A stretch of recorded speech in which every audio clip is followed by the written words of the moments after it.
Can everyone hear me? Yes? You can hear me? Okay, I'm going to come down off the podium because I can't sit like that. Right. All right. Well, hello, Ohio. 240 of my new closest friends. I love it. All right, problem to solution. Some formalities out the way. I do have a relationship with the industry disclosure relevant to the content of the CME activity. The objectives are simple. It's just to review the points of our entrepreneurial journey, our story, and to describe the difference between an idea, an invention, and innovation, as well as to identify the characteristics of nurses and entrepreneurs. Now, my personal objective is to give it to you straight, just to kind of give you the story that I've had to go through, right? And since I'm going to give it to you real, I thought I'd throw this in there. I may use some little languages that seem to be edgy at times. But I'm going to tell you my story through telling you a story about how I've been a dog, I've eaten an elephant, I've gotten a donkey to market, and we're all horses in a hole. Ready?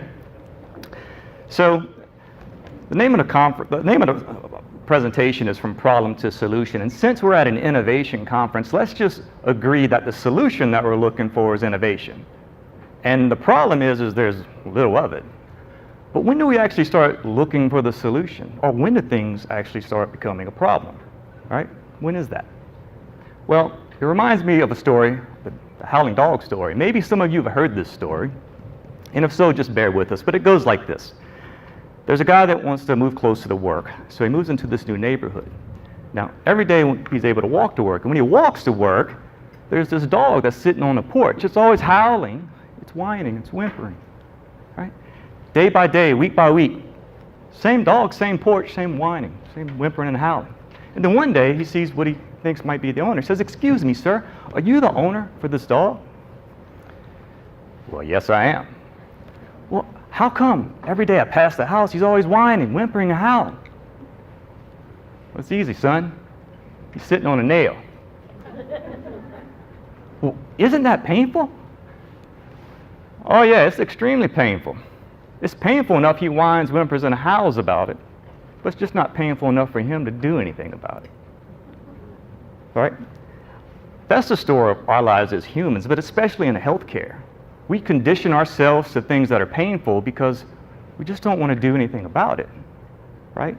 What's it going to take for us to change? Well, what did it take for me to change? And sticking with the dog story, I'll just say, I've been a good dog. Like many of you, I've been a nurse, I've been a respiratory therapist, and I've worked hard. But I've been a good dog. I've played in the yard, I fetched the ball. When they told me to fetch the ball, they throw the stick. And if they left anything on a break room table unattended, I'd eat it. Right? But I was very aware of my surroundings. And oftentimes, I'd have ideas that just pop out of my head. And no matter what I did, like to grab them in my teeth, I laid them at my leadership's feet, they didn't seem to go anywhere. And I'd start doing research. And I'd come across research from the International Healthcare Institute that says things like, we spend 75% of our time away from the bedside, right? And we walk up to 3 miles a day in search of equipment. 3 miles on average, some of you more.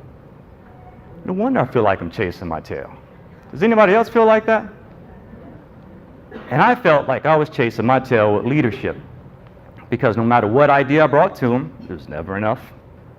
No matter what degree I had, it was never enough. No matter what position I had, it was never enough. No matter what institution that I worked in, never enough. And then I would be called into the office and I would be told, "Wayne, that's enough. Quit ruffling feathers. Quit stepping on people's toes." And I'd leave the office feeling like this. I'm a good boy. I'm just trying to do the right thing. So how did I change? Well, it was a phone call. And it was a phone call very early in the morning. And the phone call was to let me know that my sister and my 2 nieces had just perished in a house fire. Right? Now, this was traumatic, but what was even more traumatic was what was going to happen in the next few days. See, I found out this wasn't an accident, it was a murder. And when I brought this to my leadership's attention, They said, Wayne, we understand what you're going through. You've had a few days off, but you know, we just got this thing called HCAPS, and we don't know what we're going to do about the hospital, and we are very short-staffed. We need you to come into work. What would you do? Have you ever felt betrayed? You ever felt anger? You're so numb you just couldn't do anything? So I decided to leave. But where did I go? Well, I'm from the South, if you haven't noticed. And I love to cook. And I started doing Google searching, and I got involved in something that was called Google+, right? And Google+ was this community where I was able to interact with other people that were educated and got into this community with cooking. And they said, Wayne, well, you're from the South. We're about to do this marketing study to where we're going to do this new thing that's called Hangouts on Air, which is now YouTube Live, but it was new and innovative then. And we're going to have several chefs from around the country. We're going to actually have Chef Dennis in Chicago. We're going to have Larry Faneri down from Trinidad, and we want you from Louisiana to cook for us. So I did, and I created a show called Looking for Good Cooking, right? Now, this is one of the shows. It took like an hour and 20 minutes, and we made a roux from scratch, which is a gravy. It's the base for our gumbos. And it caught somebody's attention because they invited me and Dawn, my wife, to a hangout in real life in Denver, Boulder, Colorado. And when we were there, I was actually able to make this for them live. And I got to interact with the community in Boulder, and they were looking at things like Google Glass back at the time. And they started talking to me, and we got to know each other a little more personally. And Chef Dennis says, Wayne, well, you're in healthcare. Don't you have ideas on how to improve it? I said, Chef, I have all kinds of ideas. I don't know what to do. In fact, one of my ideas that keeps popping up in my head is when it popped up last, when I was in a helicopter flying. All these tools just kind of fell on the floor when I needed an oxygen key. And I thought it'd be cool if you can just combine all that into one, right? And I've asked other nurses about it, and they said it would probably save them time. And Chef Dennis says, well, why don't you do something about it? That's why I didn't know where to go. He said, you got here from Google. Google it. I said, well, Chef Dennis, that's not really the issue. What's the issue is, it's the elephant in the room is it's all these things I don't know how to do. Right? I have an MBA, but I don't really know how to do financial forecasting. Nobody ever told me how do you pitch for an event to get venture capital funding. What do you do? And Larry, my friend from Trinidad, says, Wayne, hey, buddy, there's an old African proverb. It says, you know how you eat an elephant? One bite at a time. But for you, my friend, you need to start with the roux, because this gumbo is good. So that's what I did. I started with the roux, and let's just call roux my research. The first two books that I came across were Patent It Yourself and Run and Lean. Patent It Yourself, obviously, is how do you file patents, right? And Run and Lean was this new thing at the time. It was about agile engineering and how you make a one-page business plan, because just because I'm running lean doesn't mean it's cheap. I'm going to need money, which put me in a situation because I wasn't working. Right? I'm married up. My wife was working. So I called my wife's boss, and I said, hey, Kathy, this is Wayne. I used to work for you in the past. She goes, oh, yeah, I remember you. You're Dawn's husband. I'm like, yeah. She's like, I said, well, here's the deal. There's this tool I want to make, but I want to come to work for you guys, but I'm scared that there might be an issue because of where I'm going to be working at. She's like, why would there be an issue? As long as you don't use any of the resources here, I don't have a problem with it. I said, well, no, I don't want to use any resources there. In fact, I want to go so I can make money so I can hire people to help me. She said, yeah, no, not a problem at all. I said, you sure? She said, no, the babies keep coming, Wayne, just come. I'm like, all right. I went back like this. Wasn't quite too sure what I was getting into. Now, after I got back in the rhythm, got a few paychecks under my belt, and right before I was getting ready to file, I lost faith in myself. I'm like, well, maybe I should go get a patent attorney to help me file this patent. So I did. But before I tell you that, how much does it cost to file a patent? Does anybody know? Yes? 500? Right. 10 grand. That's more or less what people have been saying. Yeah, well, it costs $130 to actually file. So I went to an attorney. Let's just call him Dewey, Cheatham, and Howe.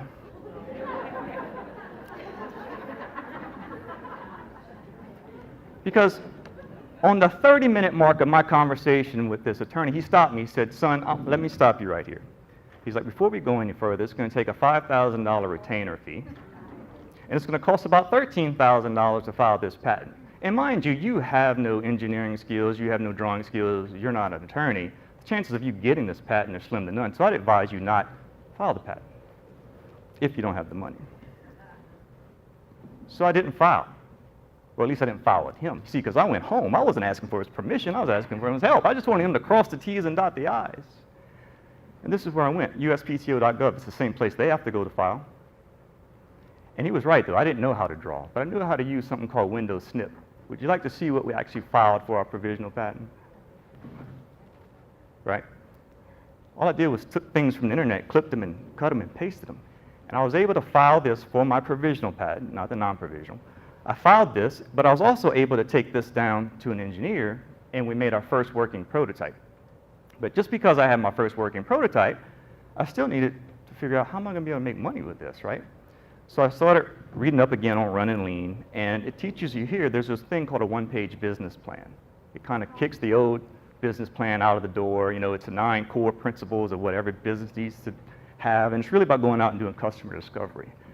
But I show you this because at the time, I had this so I can go down and try and get some grant money, maybe because I'm a veteran, maybe I can get a loan. So I went to the SBDC, which is the Small Business Development Center.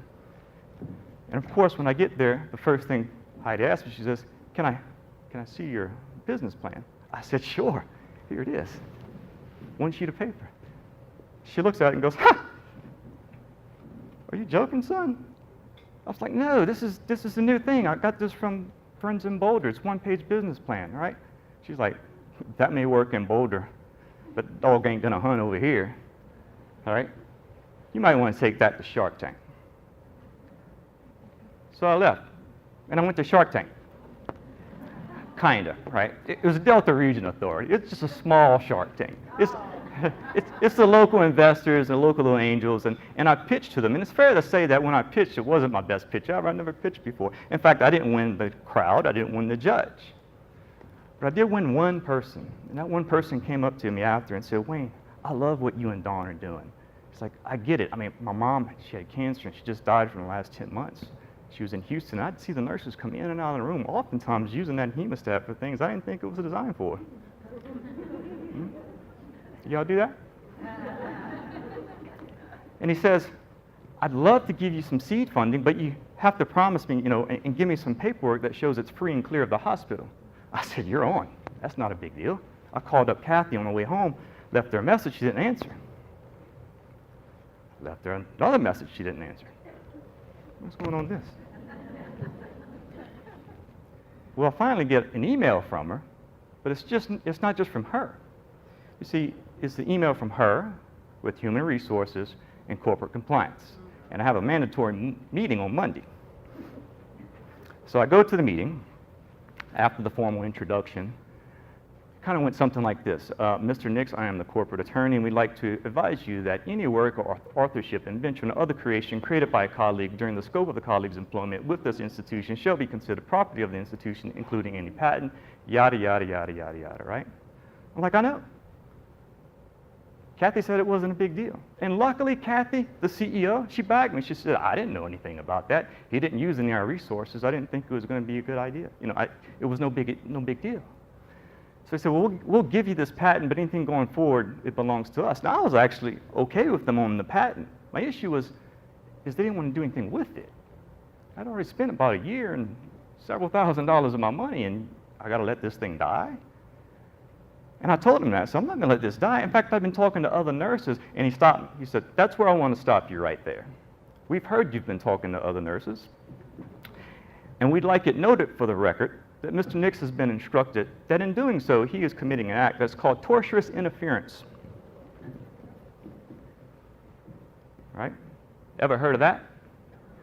What this means, basically, it's a tort law violation that says, if I know there's a contract, and if I know you signed that contract, and if I cause you to do something to break it, and it causes some sort of financial strain, either on you or the institution, I can be held liable. Right? So they muzzled me. Effectively muzzled me. I didn't say anything, at least not until 2017, because that's when I saw the ANA put, we need to have more nurse-focused innovation, and they have more money than me. So I figured if they're going to sue anybody, they can sue the ANA, right? And I didn't know about Cleveland Clinic. I'm way down south, literally, like, what, 60 miles from the Gulf? There's just not much going on down there. So I left. I mean, what would you do? I mean, have you ever had a conversation with somebody and then you realize that halfway through, maybe you're not talking about the same thing? All right. So I had me wondering, what is innovation? And I looked it up. And Merriam Dictionary said it's the introduction of something new. Right? I thought that was kind of vague. I was like, yeah, I think they're missing a couple words. It's the introduction of something new of value. You see, because the people that I was pitching to at that event really didn't have any value to them, but it did to one person. Kathy didn't think my product had any value, but corporate sure did, right? And what I've come to learn over the last few years is that ideas, they really do have a little value. I mean, they have value in the sense that they tell you something's possible and that we can do it. But until you actually take action, until you actually do something, until you spend resources, well, that's when you can have something that actually becomes an invention. It becomes a value to someone because you did it, but you might be the only one that has value too. See, because you can invent in your basement, you have to get it out. And if you don't get it out, it'll never be innovation. Because innovation has to have value to market. It has to be downstream. It has to be accepted into practice, right? Well, how do you get something to market? I'm just a nurse. I really don't have the resources. And before I tell you that, let me tell you how you bring a donkey to market.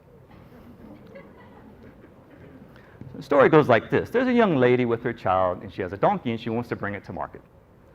And she has to take a long trip along the countryside to bring it to market. And, you know, she's riding on top of the donkey, the kid's walking. And the first village they get to, the villagers commence to try and stone them to death. Now, they're able to run away.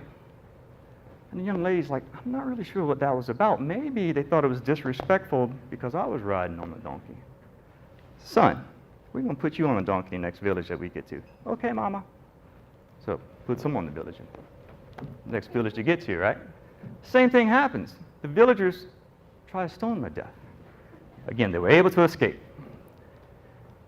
And the lady's sitting there and she doesn't really know, I just don't know what's going on. And the child tugs on her gown again and says, Mama, maybe they worship donkeys on this side of the planet. She's like, son, you're so smart. Maybe you're right.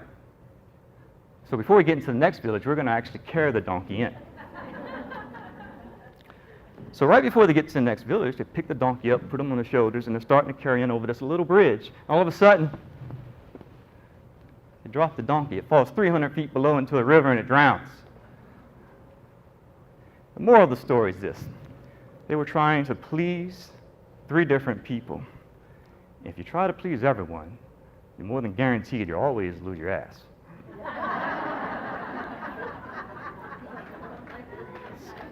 Right? Now, we lost our ass, and let me tell you why. See, I got into something that was called an LSU I-Corps program, and we went into several accelerators. And when I was there were scientists and MBA people, and I had to explain to them what the concept was. And they were looking at me like, well, you know, what's this thing you want to do? I said, well, look, the concept's easy. I want to make this tool for nurses, and I think it can be a high-end tool, kind of like a Snap-on tool for guys, or maybe a Littman stethoscope, something really high quality, and we can make it, and we can drop ship and market all online, because I just met all these friends on Google. And they said, well, let's see if that's true or not. So we did a lot of validation studies, and we went out and did survey after survey, and we proved that nurses were actually bringing tools to work, smuggling them in their two bag, right? Did a lot of open-ended questions. And once we proved that value, that there was an actual need, the MBAs and the finances got a hold to it. And they said, you know, this could be something.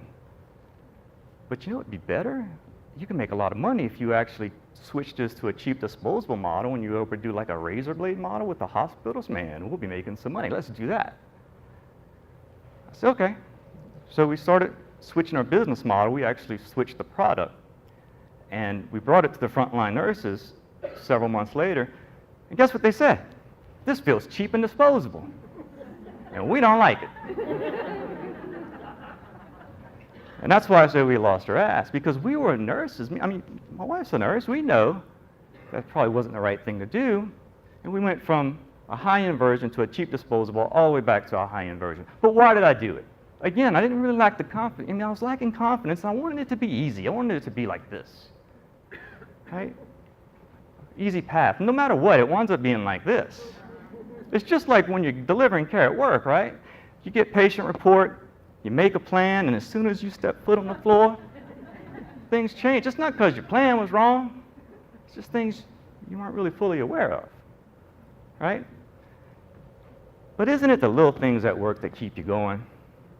Because around this time, a little thing happened to me. I got my first patent. Remember that lawyer said I wasn't going to get my patent? So I got my first patent. We were also able to secure some VC funding. We did our first small manufacturing run, and I was getting comments from people that I really didn't know telling me things like, this is the best tool I ever used, right? I didn't pay him to do that.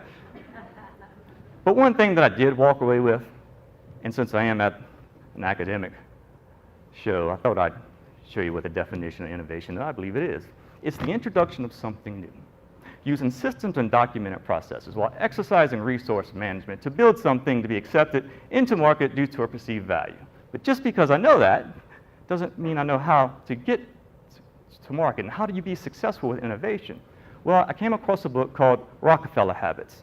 And this book tells you, it's based off the principle of the jar theory, right? So jar is life or time. And the rocks are the big things that you want to do in life. And the gravel's the little things you need to do. But if you let the gravel and the sand and all the stuff fill it up before your rocks, you'll never get accomplished. But what I really like about it, it's not so much the process, no matter what the process or what it is you're trying to do, it's really about the people. And I've been focusing on what it is and how to do it when I should have been focusing on the who. Who does it?